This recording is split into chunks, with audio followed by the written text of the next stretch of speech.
गेल्या काही दिवसांपासून होत असलेल्या संततधार पावसामुळे मनमाड शहराला पाणी पुरवठा करणाऱ्या करंजवण धरणाच्या जलस्तरात मोठी वाढ झाली असून धरण सध्या 41% भरले आहे।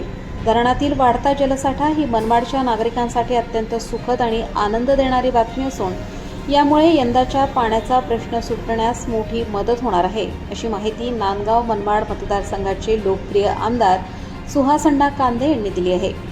मनमाड शहराचा पाण्याचा भीषण दुष्काळ कायमचा मिटवण्यासाठी आमदार सुहासअण्णा कांदे यांच्या अथक प्रयत्नातून आणि दूरदृष्टीतून हिंदू हृदय सम्राट बाळासाहेब ठाकरे करंजवण ते मनमाड पाणीपुरवठा योजना साकारण्यात आली।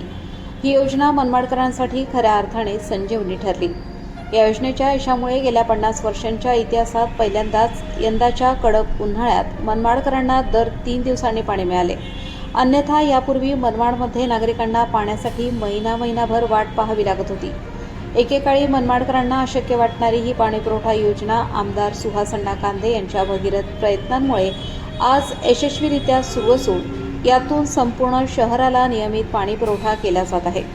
यामुळे मनमाडमधील मायबाप जनता, माता भगिनी आणि छोटे मोठे व्यापारी बांधव यांची पाण्यासाठी होणारी वणवण आता कायमची दूर झाली आहे। मनमाड शहरातील भारतनगर येथे अत्याधुनिक जलशुद्धीकरण केंद्र उभारण्यात आले आहे।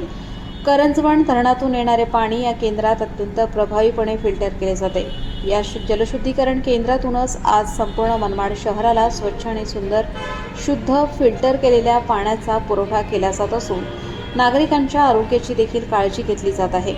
करंजवण धरणातील वाढणारा जलसाठा आणि आपली पाणीपुरवठा योजना यामुळे मनमाडचा पाण्याचा प्रश्न आता इतिहास जमा झाला आहे।